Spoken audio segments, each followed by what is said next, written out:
লক্ষ্মীৰ সৈতে গণেশৰ পূজা কিয় হয়? কিয় আজিও লক্ষ্মীৰ বিষ্ণুৰ লগত পূজা নহয়? একবাৰ বিষ্ণুই লক্ষ্মীক ক'লে, হে দেৱী, যদিও পুৰা সংসাৰেই তোমাক পাবলৈ ইচ্ছা কৰে, তথাপিও তুমি অপূৰ্ণ। কাৰণ যেতিয়ালৈ কোনো স্ত্ৰী মা নহয়, তেতিয়ালৈ তেওঁ পূৰ্ণতাপ্ৰাপ্ত নহয়।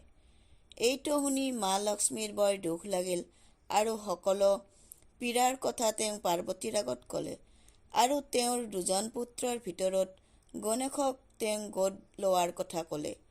মাতা লক্ষ্মীৰ দুখ দূৰ কৰিবৰ বাবে মা পাৰ্বতীয়ে গণেশক তেওঁক তুলনীয়া পুত্ৰ হিচাপে গোদ দিছিল আৰু তেতিয়াৰে পৰাই গণেশক মা লক্ষ্মীৰ দত্তক পুত্ৰ কোৱা হয়।